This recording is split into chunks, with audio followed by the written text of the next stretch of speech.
இந்த பதிவு பார்க்குற அனைவருக்கும் முருகனோட அருள் பூர்ணமாக கிடைக்கட்டும் நான் வேண்டிக்கிறேன். இப்போ நான் இருக்கிறது திருத்தணியில் இருக்கக்கூடிய சுப்பிரமணிய சுவாமிகள் கோயிலில் தாங்க. நிறைய தடவை இந்த கோயிலுக்கு போயிருக்கேன். பிரசாதம் சம்பந்தப்பட்ட வீடியோஸ் தான் போட்டிருக்கேனே தவிர இந்த கோயிலோட வரலாறு நான் போட்டதே இல்லை. இன்னைக்கு அந்த வரலாறை நம்ம உடச்சிருவோம். கிட்டத்தட்ட கிபி 9ஆம் நூற்றாண்டுல சோழர்களால் கட்டப்பட்ட ஒரு கோயில் அப்படின்னு சொல்லலாம். தேவர்களுக்கு தீராத பிரச்சனை கொடுத்த சூரபத்மனான போர் புரிந்து தேவர்களோட துயரத்தை நீக்கி வள்ளியை திருமணம் செய்யணும்னு வேடர்களோட விளையாட்டாக ஒரு போர் புரிந்து கோபம் தணிந்து அமர்ந்த தலம் தான் இந்த திருத்தணி அப்படின்ற மாதிரி சொல்றாங்க.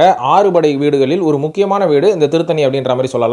இது மட்டும் இல்லாம இந்த இடத்துக்கு தணிகை அப்படின்ற ஒரு பேரும் இருக்கு. தேவர்கள் பயம் நீங்கிய இடம் அப்படின்ற மாதிரி கூட சொல்றாங்க. அதனால தான் தணிகை அப்படின்ற ஒரு இடத்தை திருத்தணி அப்படின்ற மாதிரி காலப்போக்கில் மாத்திட்டாங்க. இந்த மலைக்கு இன்னொரு பேர் இருக்கு, தணிகை மலை அப்படின்ற மாதிரியும் சொல்லுவாங்க. சோ தேவர்களுக்கே இருந்த நம்பிக்கை என்னன்னா, துன்பம் வறுமை தீராத கவலை அவங்களுக்கு இருக்கும்போது இந்த திருத்தணிக்கு வந்தா அது எல்லாமே நீங்கிடும் அப்படின்ற மாதிரி அவங்களே நம்புறாங்க. சோ தேவர்களுக்கே இப்படிப்பட்ட நன்மைகள் கிடைக்கும் போது பொதுமக்களாகிய நாமளும் திருத்தணிக்கு ரெகுலரா போக போக நம்மளுக்கு இருக்கக்கூடிய பிரச்சனையான துன்பங்கள் வறுமை தீரா கவலை எல்லாமே பெர்மனண்டா நீங்கிடும் அப்படின்ற மாதிரியும் நம்பப்படுது. இந்த கோயிலில் இருக்கும் மூலவரான முருகருக்கு ஒரு சிறப்பு இருக்குங்க. அதாவது எந்த கோயிலையும் பார்க்காத அளவுக்கு முருகருக்கு 2 கையிலையும் ஆயுதம் இருக்கும். ஏன்னா போர் புரிந்து இந்த இடத்துல வந்து உட்கார்ந்த முருகர் அப்படின்ற மாதிரி சொல்றாங்க இல்லைங்களா. அதனால ஒரு கையில வேலும் இன்னொரு கையில சூலாயுதம் மாதிரி இன்னொரு வேலும் இருக்கும். 2 கையுமே ஆக்குபைடா தான் இருக்கும். அது மட்டும் இல்லாம அவரோட மனைவிகளான வள்ளி மற்றும் தேவானை அவர்களுக்கு தனித்தனி சன்னதி இருக்கு. சோ இந்த மாதிரி தனித்தனி சன்னதி எத்தனை கோயில்ல இருக்கும் அப்படின்ற மாதிரி நம்மளால குறிப்பிட முடியாது. பட் திருத்தணியில அந்த ஒரு சிறப்பு இருக்கு அப்படின்ற மாதிரி சொல்றாங்க. அதனால வாழ்க்கையில உங்களுக்கு 6 படை வீடுகளில் ஒரு வீடான திருத்தணிக்கு வரணும் அப்படின்னு நினைச்சீங்கன்னா எந்த ஒரு சோதனையும் எந்த ஒரு வேதனையும் கிடையாது. உங்களுக்கு வெறும் முன்னேற்றம் சந்தோஷம் மன நிம்மதி மட்டும் தான் இருக்கும் அப்படின்றதுல எந்த சந்தேகமும் இல்லை. அதனால திருத்தணி முருகனுக்கு அரோகரா.